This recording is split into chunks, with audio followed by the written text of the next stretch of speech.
to stream, and while that's happening, I will hunt down our proper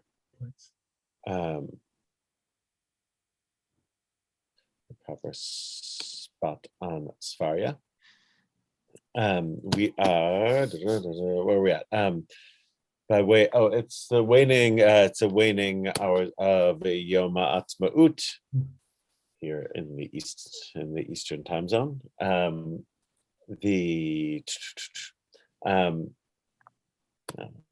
Where, let's see, we are on page 6b.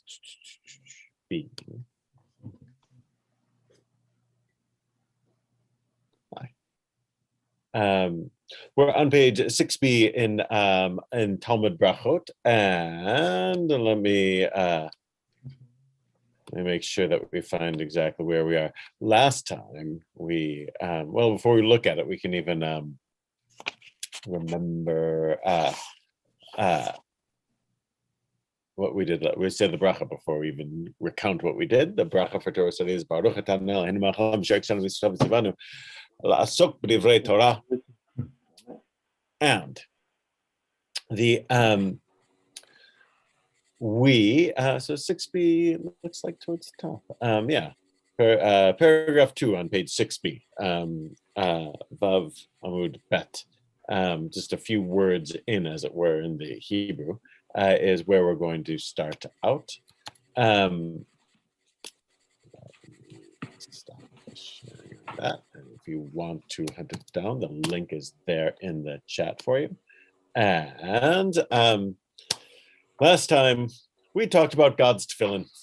Oh, I even forgot. I think about it every morning when I put on tefillin. I mentioned that the plastic cases my tefillin come and have, like, the words that are on God's tefillin are on the outside of mine, on the little cases that they're on. Anyway, it's still true, and I still forget to bring them in to show. But the for a tefillin show and tell,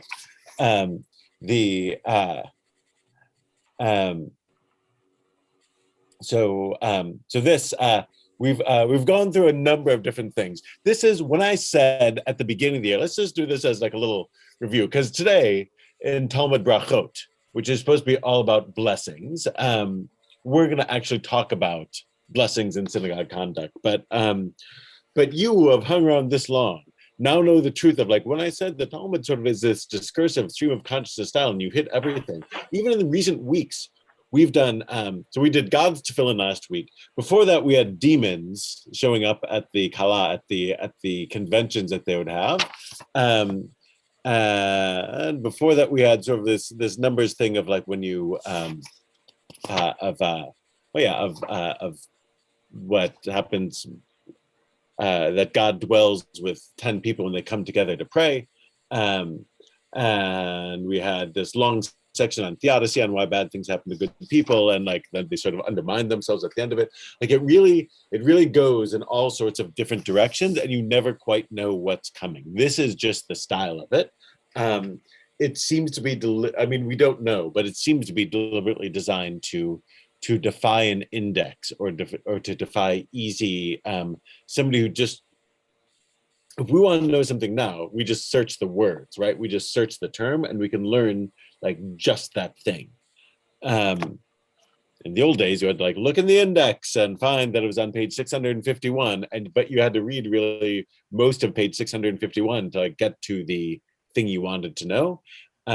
Here, it's all but impossible. You sort of have to learn the entire Talmud to, like, to have a grip on it, because you can't just, like, you would never know where the section on how to, or where to orient your bed would be unless you had read it, right? This. So I just wanted to sort of, like, remind us of, we go through it we, like, dive in every week, but it is a unique style of literature, to my knowledge, that we're dealing with here. All right, so the beginning of 6b, this is on page 35 if you're looking in the text. If you're looking in a copy of the Koran Tanakh, or I put the link in the chat. This is, we're continuing to quote Ravin Bar Ada. Ravin Bar Ada is one of the sages, and he's the one who,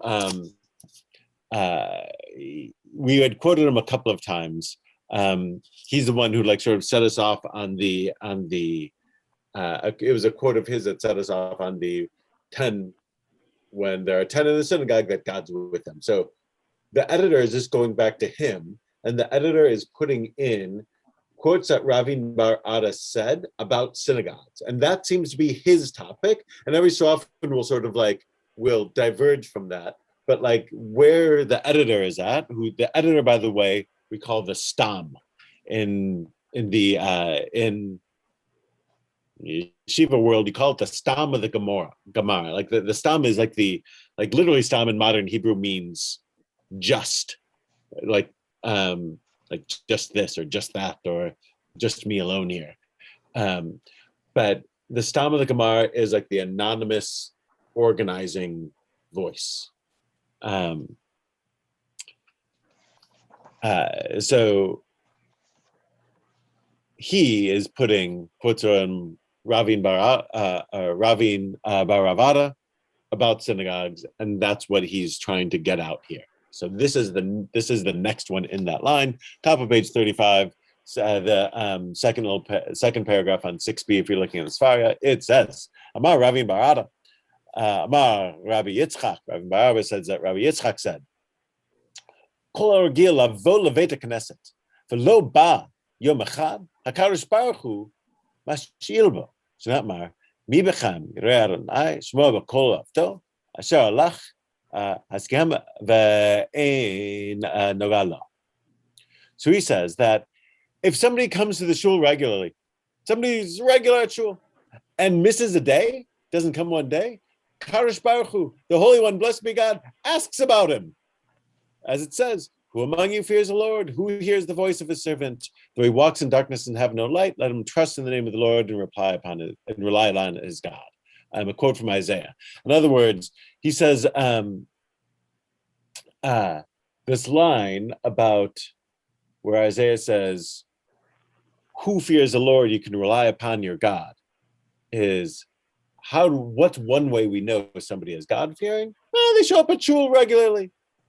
And what does it mean, rely upon his God? Well, God is checking up on you if you miss a day. This is something of an incredible line. If the whole long section that we did last week on God wearing tefillin sort of makes, like I said, it's a beautiful image, but on another level, it's like this homey image of God making God a big Jew in the sky, right? Of we wear tefillin, God wears tefillin. Here, what happens if somebody shows up to shul regularly but then doesn't show up? What do? We ask about him. There's a thing, I don't know, with literally that happens. People say so-and-so isn't here. Did you check on him? Did you call him? Right? And sometimes we call each other if somebody doesn't show up for a while, right?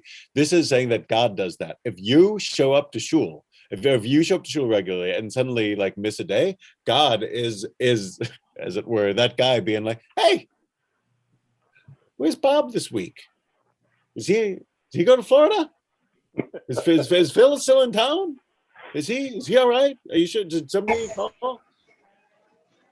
Theoretically, wouldn't he know the answer to that question already? This is sort of not in that theology. It's okay. It's almost this is just a lot more. I feel it's a lot more, again, homey than that. This is God as somebody else who is there in shul with you, and it's hey, Miss Joe, doesn't Joe usually show up in class? Where is he? Is he all right? It's just that, I think it might just be that. It's really, and so I love this. He's just one of the guys. Just one of the guys? And gals. And gals, right? One of the folks.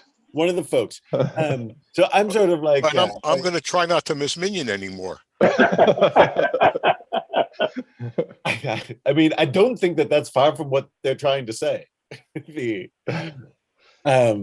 Which is, and you'll see they'll double down on it, but yeah. So I mean, you're a perfect example. I mean, when in the past, when we were in person, if there was a day when Alan and Linda didn't show up, we would ask, "Where's Alan and Linda?"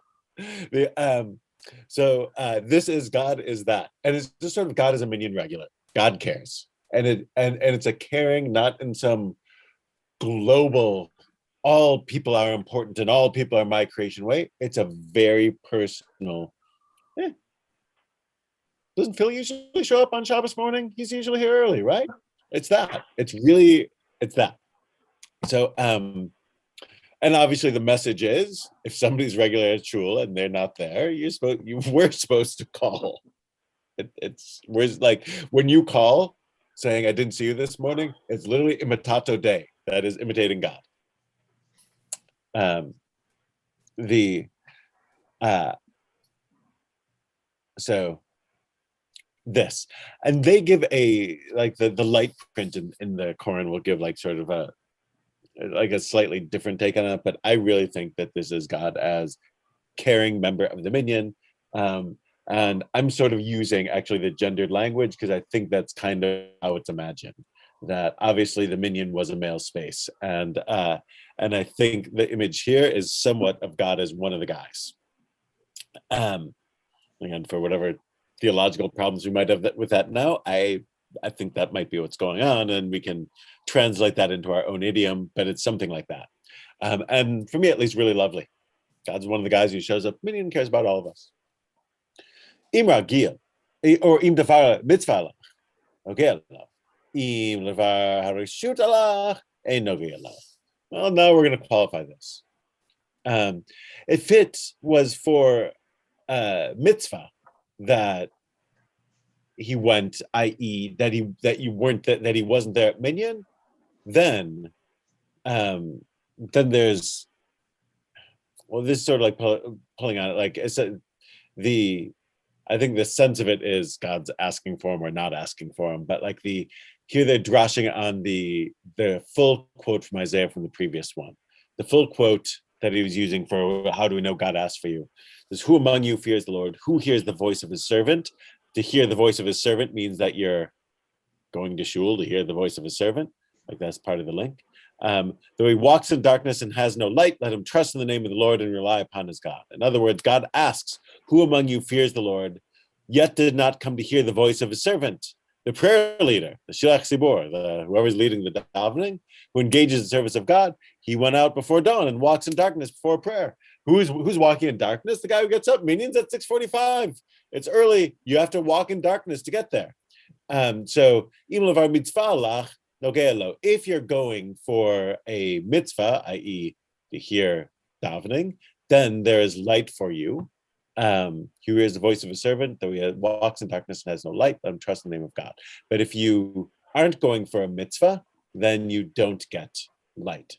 God will provide light for, you can rely upon God to provide light when you're going somewhere for a good reason. But if it's not for a good reason, God's not going to light your way. Yiftach b'shem Hashem. Let him trust in the name of the Lord. My Tama, why is this? Mishum dahavale livtoach b'shem Hashem lo batach. Because he should have relied on the name of the Lord, and he did not. Like meaning, if you, why does God not provide light if you're not going for a mitzvah? Why is God so strict? Because you should have this sense of trust that even though it's dark out, you'll be able to get to your destination if it's an important thing you're going for. I'll just zip on to the next thing because I like the next one. Amar Rabbi Yochanan.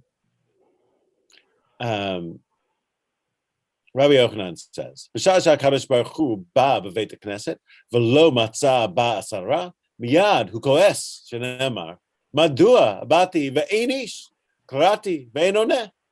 Rabbi Yochanan says, at the moment when a Kadosh Baruch Hu, when the Holy One of Blessing comes into a synagogue, comes into a Beit Knesset, and doesn't find 10 people there, immediately God is angry.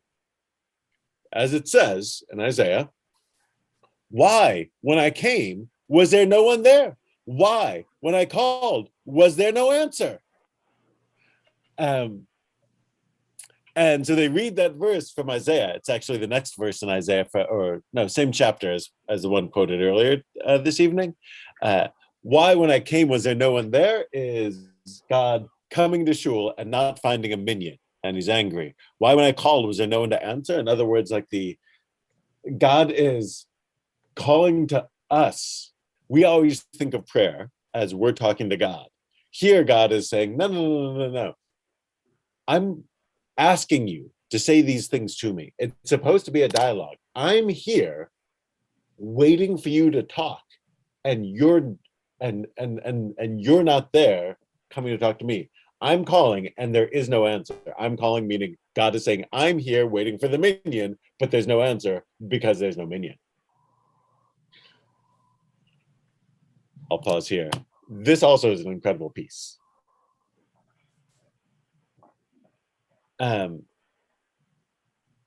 One, notice God shows up at shul. This isn't just like if, again, last week was God wears tefillin, just like us. And earlier was God sort of knows who's a regular at shul, just like us. Here is God comes, and just like we might be annoyed if there's supposed to be a minion and there isn't, God is annoyed when there's supposed to be a minion and isn't. And they find a verse to back this up. This is, 6b verse. This is page 6b, paragraph number 5 in the Sfaria. And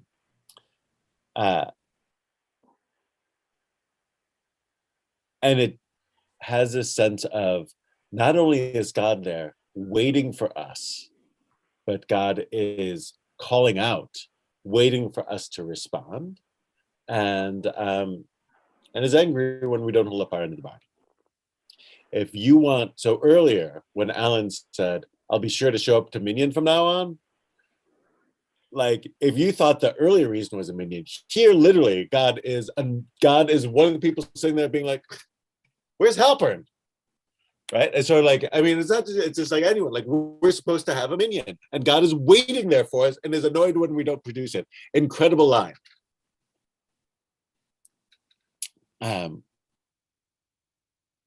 Yeah, and that they have it right. So God is that's it. God is calling and waiting for us to answer. That also is very sweet, right? Like sort of like there's a beauty to this. God is calling, and we should be answering. It's not. We tend to think of it as a monologue going one way.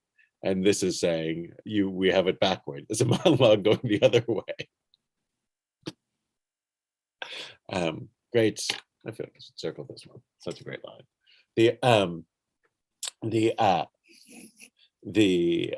Now the next one will be also familiar to anyone who has shown up at said minion when there are people there. Amar Rabbi Chelbo, Amar Rav Huna. Sort of another note on synagogue etiquette. Kol hakovea makom letfilato, Elohei Avraham Bezro. Rabbi Chelbo said that Rav Huna said that one who has a fixed place for his prayer, the God of Abraham will assist him. The God of Abraham is his help. Now, what does this translate as in normal synagogue life? Get out of my seat. Bingo.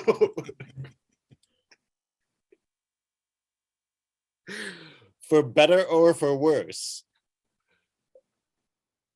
you know that I, certainly like Rabbi Sisi or any number of other people, Rabbi Isaac's like the kind of rabbi who want to create a welcoming synagogue where the newcomers are supposed to feel comfortable and walking into a space that they belong to, not like that they're just like a guest in. And the thing that makes people not feel that way is, get out of my seat. That's my seat. And on the other hand, we all full well know that it's an actual mitzvah to be in your seat for davening. Like that's not just to use another phrase sometimes Alan that you use, like that's in some sense that's not a entirely a bug in the system of shuls. Like that's a feature. This just said, the God of Abraham is your help if you have a fixed seat in the shul. Does this mean a fixed place in the shul or a fixed shul itself, a place to go and pray? That's the way I would interpret this. That would get us out of a lot of trouble. So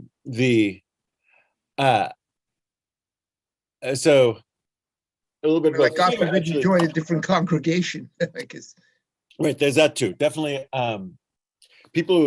it definitely means that people who are members of Temple Shalom should not join a different congregation. That's deep in the Tosfot, in the commentaries. They didn't translate that, but that's clearly implied. We can check if you have the hard copy in the far right column under Halacha. It actually has a commentary on this. So one who sets a fixed place for his prayer.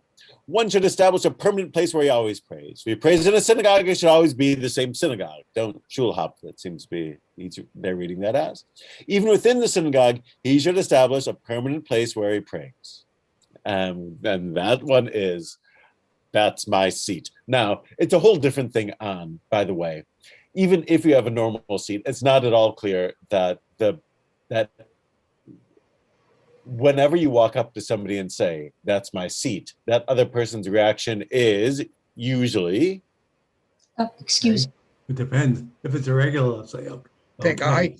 Take it right. There's take a hike. If it's somebody new, like, often the person feels embarrassed, I'm thinking. Or whatever that happens, when that's happened to me, it's sort of like embarrassment. And sort of like, so it's not entirely clear.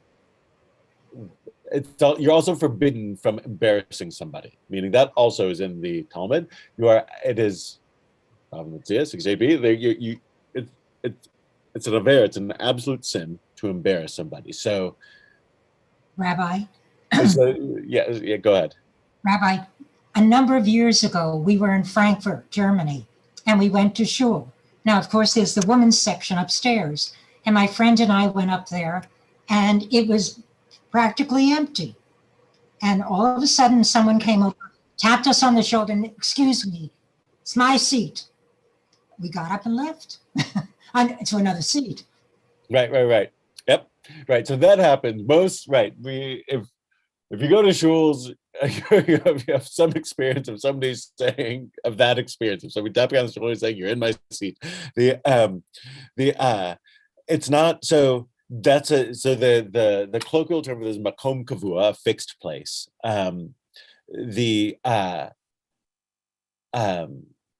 Again,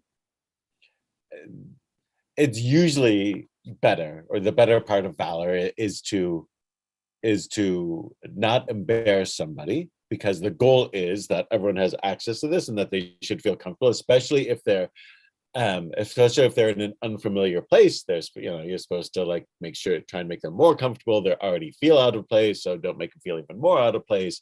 It's generally considered an unfriendly thing. I can't tell you the number of stories I've heard. You might have heard them too, of people saying, I went to a synagogue the first thing anyone said to me was, you're in my seat. And I went to a different shul, and the first thing they said to me is, Shabbat Shalom. Like, which one are you going to go back to? Like but it isn't random. So while one should sort of like not embarrass anybody, there is a thing of stay in the same spot. So continuing that same sense of comedy, if you praise alone in your house, if you live in a village where there's no minyan, though most people at some point in time who are regular daveners would daven at home, should establish a permanent place in his house for prayer. And then it gives you all the different places where all the different law codes that sort of back this up. So you are supposed to have a spot, and the idea being almost that when you're not thinking about your surroundings, you're better able to focus on what you're doing, right? Like when you're in a new place, you're thinking about, how am I standing? What's my right? What's my left? What's in front of me? What's behind me? Like all that, and that when you don't have to do that, you can just focus on what it is you're doing, which here is davening. The flip side of that, by the way, is Mishneh Makom, Mishneh Mazal. change your place, change your luck. If you're in one place all the time and things aren't working for you, move to a different spot. But now that we're going to have a new seating pattern in the sanctuary, how many times does it take before I establish that's my seat? That's it, right? Great, great question. So I feel like that's somewhat loose, but the general halakhic principle is that you need to do something 3 times in a row for it to be like your thing, like it hasn't become. If you do something once, whatever, we all do things once. You do something twice, that's not quite a pattern. 3 times makes a pattern. It's like a line, like the three times makes the pattern. But again, amazingly enough, the guy saying you're in my seat, traditionally thought of as maybe just obnoxious. No, it's a mitzvah for him to say that on some level, though I discourage the saying of it. It's well grounded. How do we know this, by the way? Because it doesn't go into detail on this one, or it will in a moment. The Kshmet omrim lo anav chasi Talmudav shel Avraham Avinu, and when the person who has a fixed place for his davening, for his prayer, when that person reaches the end of life, when that person dies, others will say about him, where's the humble one? Where's the pious one of the disciples of our father Abraham? And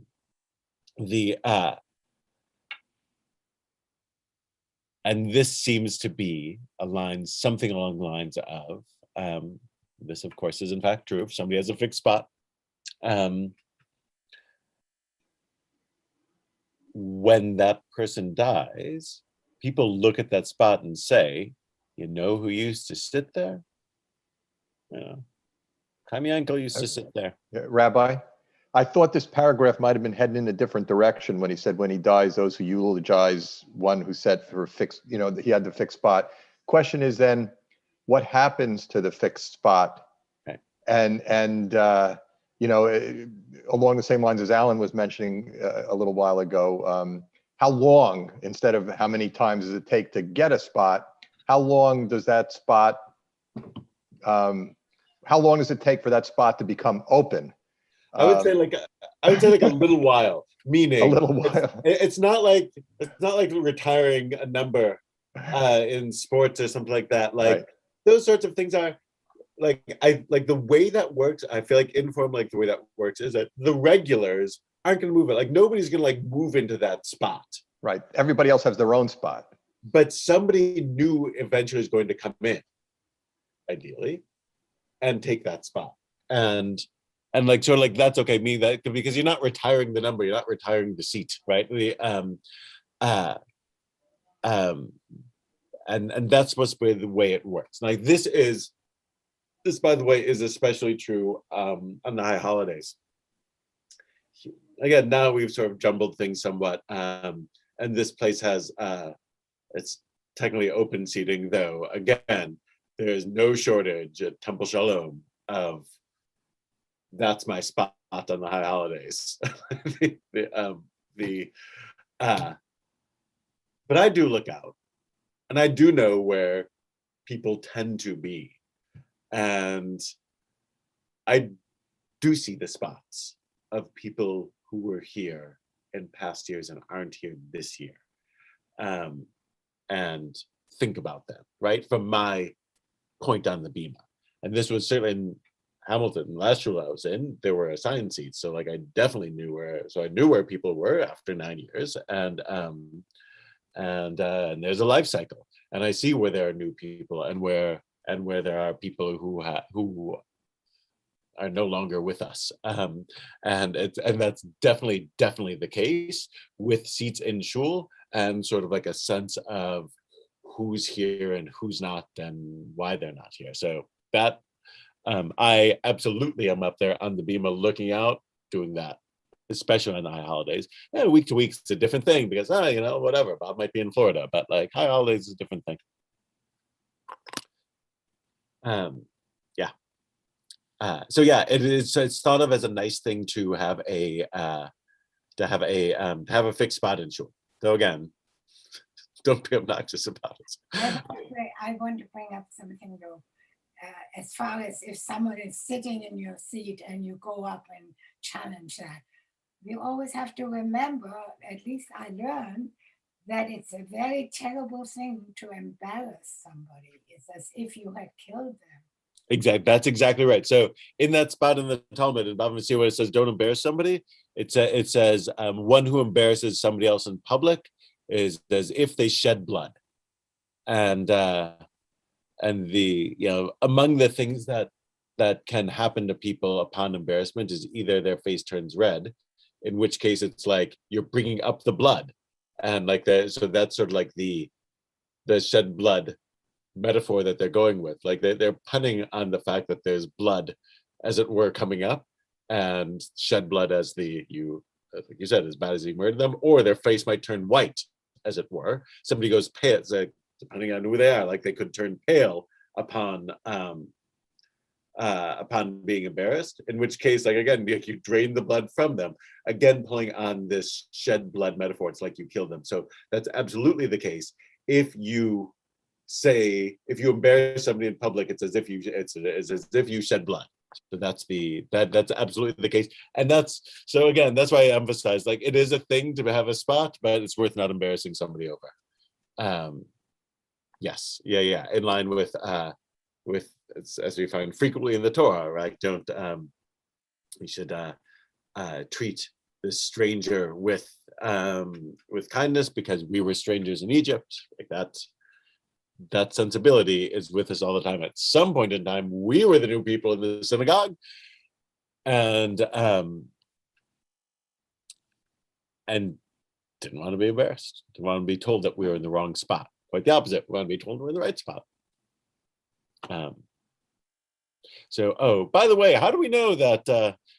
How do we get this link between Abraham and prayer? The next paragraph says, how do we know that Abraham Avinu had a fixed place for davening? Now, of course, we all know that Abraham davened. The tradition has it, Abraham invented Shachrit, and Yitzchak invented Mincha, and Yaakov invented Ma'ariv. So we know they davened. But how do we know that Abraham had a fixed spot for davening? Well, because it says, Dichli v'yiskam Abraham avoker el makom asher amad sham. This is just before 19 is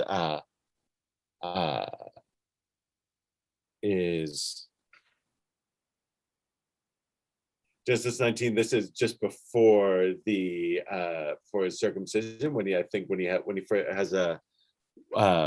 an encounter with God, the end of Parshat Lech Lecha, no, the end of Vayera. I'm going to check the reference. Abraham got up in the morning to the place where he had stood before God. And what does it mean that he stood before God? Ein Amidah. It says Amad. God, he stood before God. What's standing in Hebrew? Amad, Amidah. What's Amidah? It's the Amidah.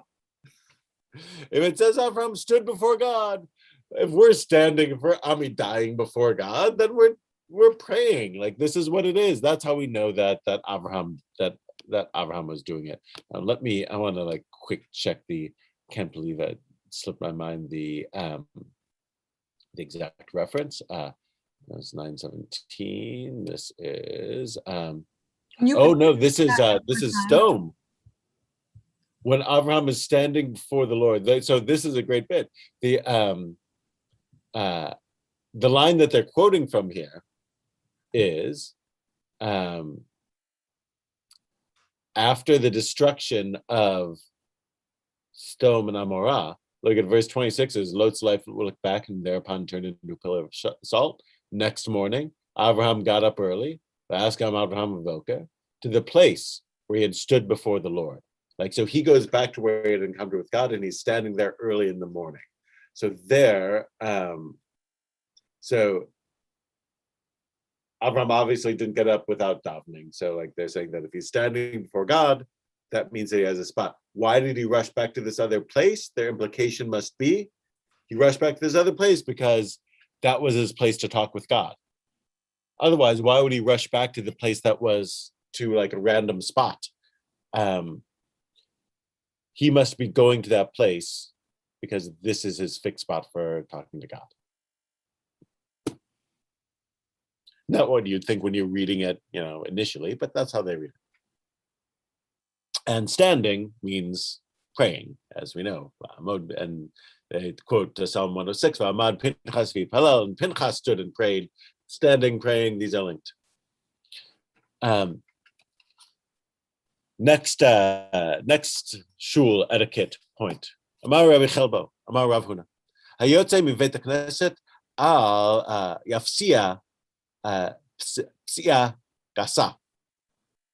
When one leaves the shul, the synagogue, the Beit Knesset, one should not take large strides. Meaning, don't run out of synagogue, essentially, or rush out of synagogue, take big steps out of the synagogue, because if somebody sees you running out of the synagogue, you know what they're going to think?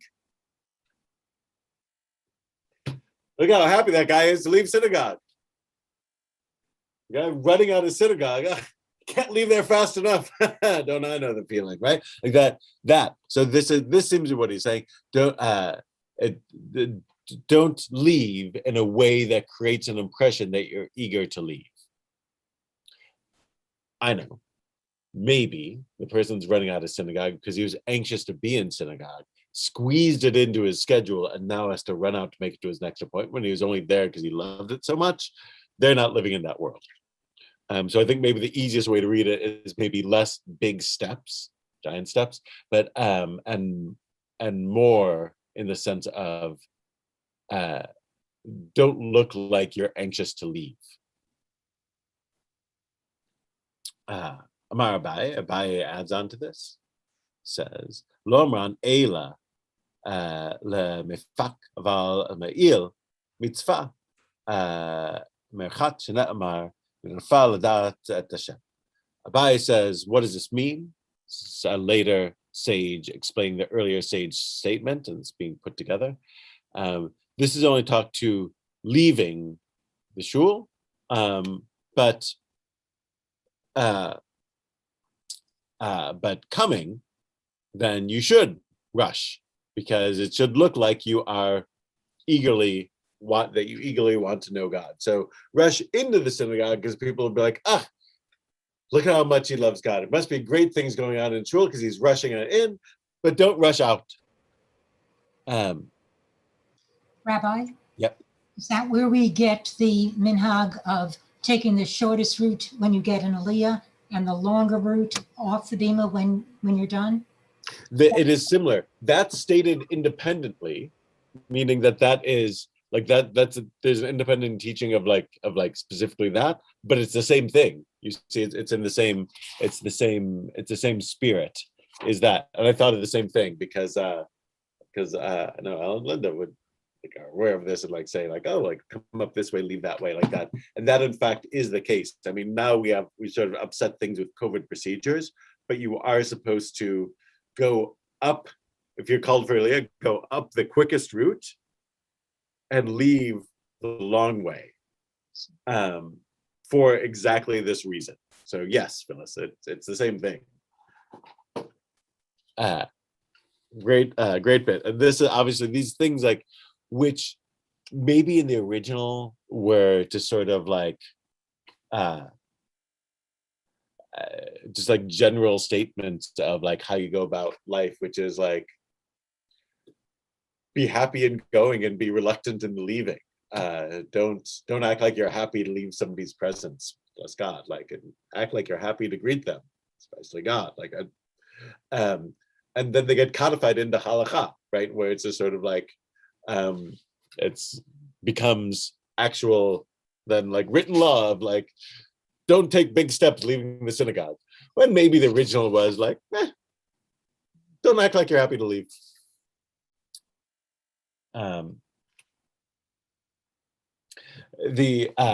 But all, by the way, feels to me like there's all very like practical everyday halacha, and maybe not like massively different from their days, from their time to ours.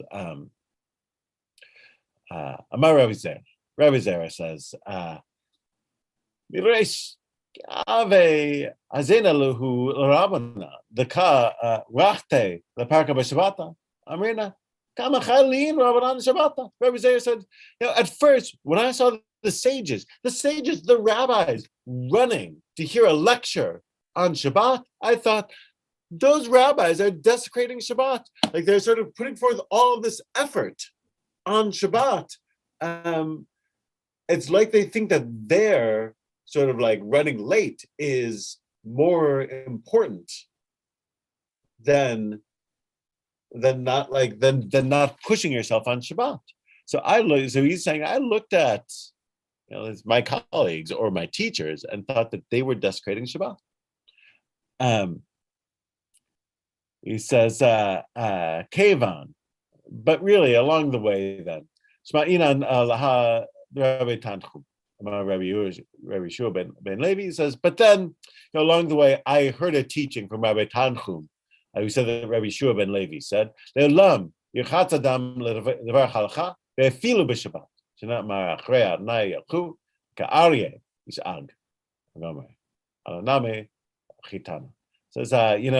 then I heard this teaching and said that he said that always you should run to learn a matter of halacha, even on Shabbat. As it says, those who walk after the Lord who will roar like a lion. In other words, you should rush to hear holy words as if you're chased by a lion. So this is brought up in connection with the previous one being like, don't rush out of shul, but yes, rush to shul. And this is like, even on Shabbat, you might think that the prohibition on rushing around places like you're not resting is the most important thing on Shabbat. No, even on Shabbat, run to learn Torah. And this is like, obviously you learn from this that, in addition to davening, there was like an afternoon lecture or something like this, and that it's a nice thing to rush to the afternoon lecture. And Rabbi, can you take that, can that train of thought be taken a step or two or three further?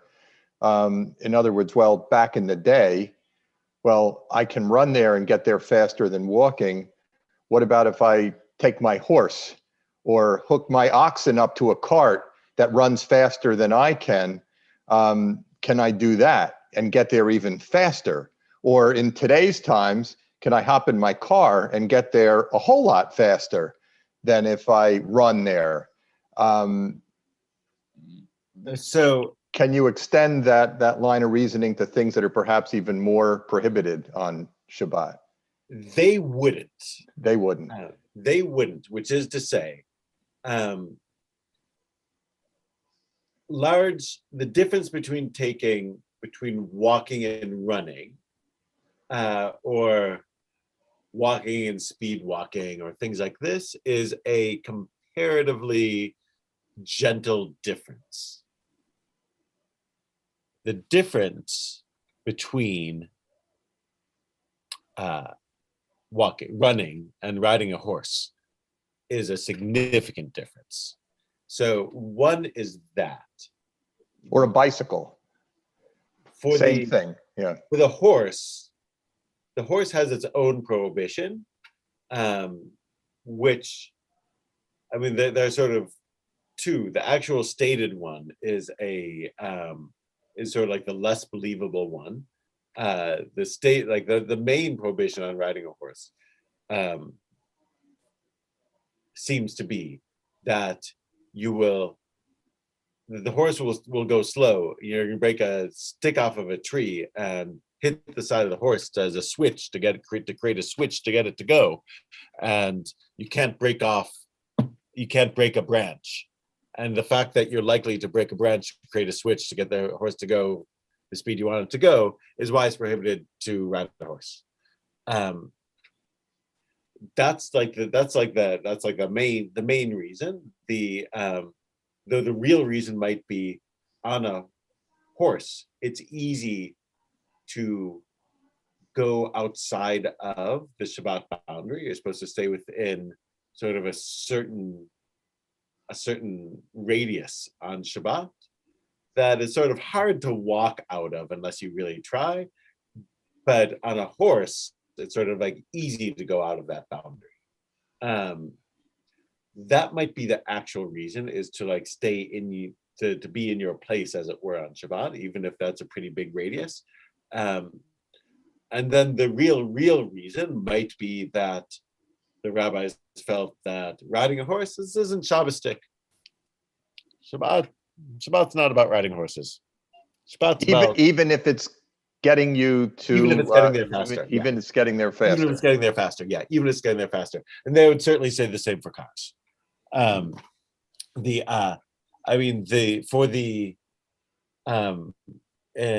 Orthodox communities, and if we were, and my guess would be, I think the rabbis of the Talmud, by the way, if we were to zap them, it's always a dangerous thing. What would Thomas Jefferson think if he blah blah blah? If we were to zap them and their their approach into the modern world, I actually think that they would do things like count women in the minyan and things like that, because I think that's a natural extension of the process that they're thinking in. But I don't think that they would do the same for driving in cars and things like that, because that's, if they're prohibited horses to get to the lecture, they would also prohibit the car. So yeah, they would say they're saying it for running because running is similar to walking, whereas the horse isn't. So rush, but in a way that's permitted. And Roller skates? Go ahead. Roller skates? Roller skates? No, I'm kind of kidding. No. But, so bikes. So you mentioned actually. So is the ignition. Bikes were somewhat controversial, which is to say, in the Sephardic world, when bikes came about, late 19th century, they seemed to okay them.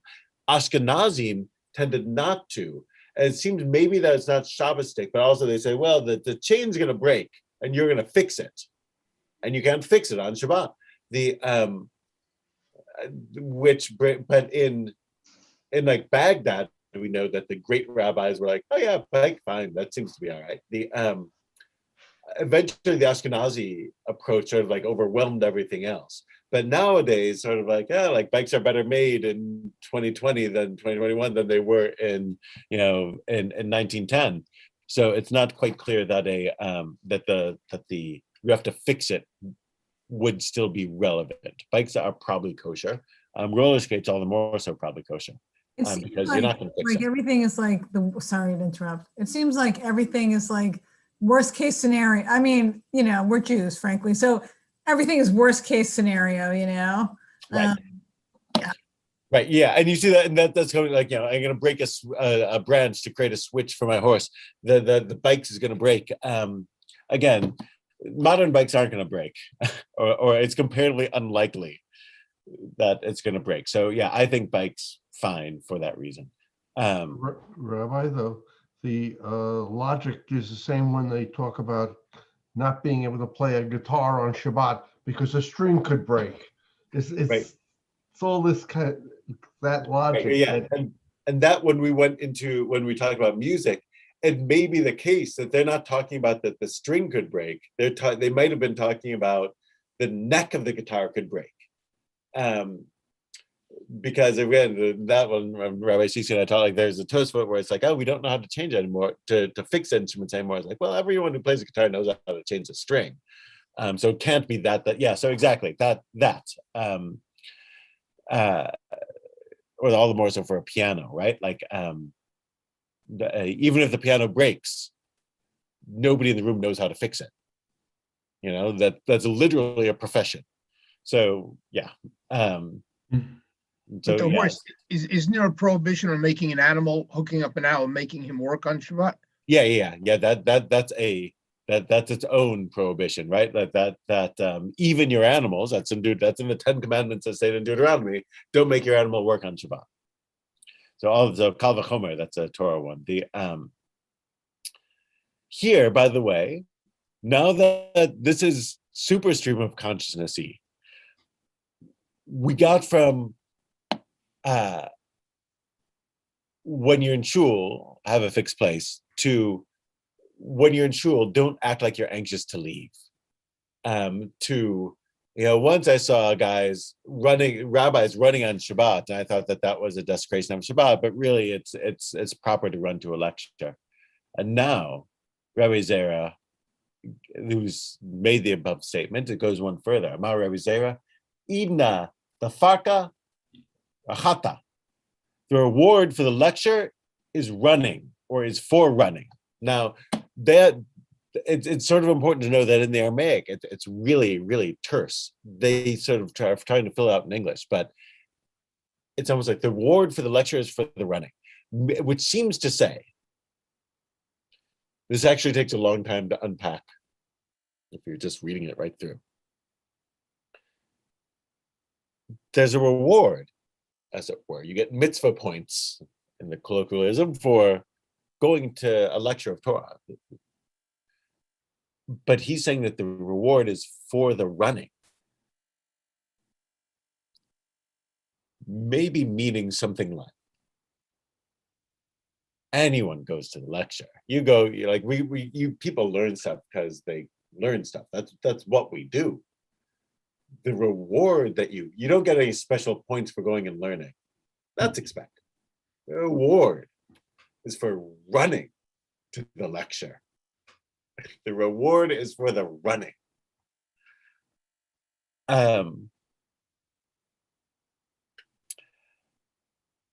Their take, and I think this is actually not they're giving the less likely opinion here. Since most individuals attending the lecture do not fully understand the material taught, the primary reward for attendance was given for their intention to hear the Torah being taught, as evidenced by their rush to arrive. I think it's sort of like it's a where we all learn. You don't get any the requirements is one thing. Fulfilling the requirements is one thing. Going beyond the requirements, that's what you get. That's what you get real credit for. And for the people who are unable to run, physically unable to run, are they not able to get a reward, getting mitzvah points for that? I would say this you could understand as rushing, as it were. Rushing, okay, comparatively to their abilities. Right. Yes. Yeah. Okay. Yeah. I wouldn't. Couldn't it be something else, that we all go to lectures, we all like to learn, so that you don't get any points for that? But if it's something that it's difficult for you to get to, maybe you have work, change your schedule, maybe you have to get babysitters, whatever, you make the extra effort. That I like that. That could be the case. Meaning that, because the earlier statement was about Shabbat, but this doesn't necessarily have to be on Shabbat. This could be anytime. That the reward is for the running, meaning that almost that this is I had a busy day, and I'm getting to my class at 7:00, even though it's sort of it's not easy for me to do. That's a good one. I like that. Yes, and Phyllis, you answered my question also for people who are unable. If they have to struggle and go in a wheelchair or go on crutches, they're not able to run, but they're putting in a lot more effort to get to that lecture. So it's not necessarily using your interpretation, which does sound good. And it's also just eagerness to learn, or eagerness, yeah. Right. That there's that there's something, that there's a spark in your heart that makes you want to do this. So again, that's part of what's fun about it, is that again, it's 3 words of the Aramaic, so it's sort of hard to understand. So you can, it's not specific, it's general, so it could be any, or it could be all of these things, which is part of what's fun about it. The reward is for the running, and their comment on the side is that the lesson here is you might think that the running is tangential to the mitzvah, that the ikar, the main part of it, is the learning. No, the ikar, the essence of the mitzvah, is the running. The fact that you're rushing to hear it, that's what we need to know. Or God's sort of like, that's what I need to know. Maybe for the anxiousness, maybe because I'm making the effort, or maybe because like whatever it is, like sort of like there's a sense of that's not incidental. That's a key part of what's going on. The fact that you're making an effort.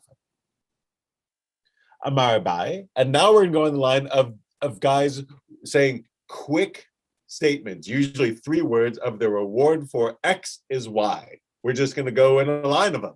This is the stream of consciousness nature. Oh, now that somebody said the reward for X is Y, I'm going to bring like 7-8 statements of the reward for X is Y. We're just sort of like, this is just like somebody tells a knock-knock joke and somebody else is going to tell a knock-knock joke. That's what's going on here. We're just on the theme. Amar Abai, Agra Dechala,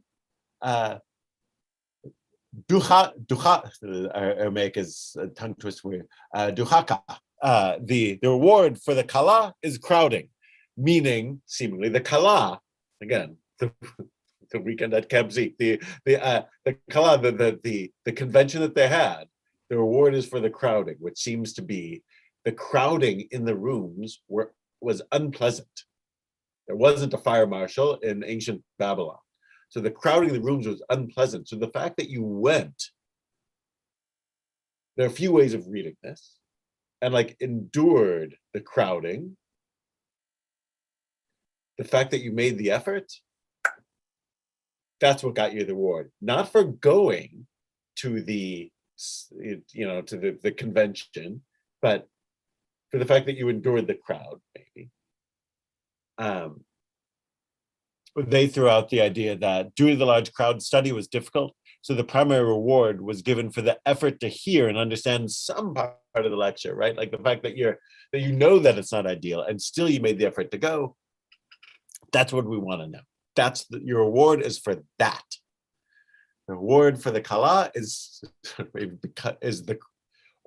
because of the crowding, or it could be is the crowd.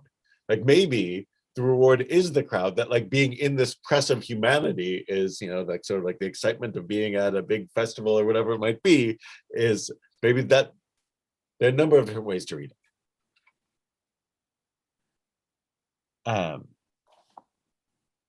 And well, we should pause on that one. Maybe that's it. We're going to continue on with a number of these, the reward for, but these are sort of nice. I mean, again, the guy kicking you out of his seat because his seat is not all that nice, but but these are all sort of nice pieces.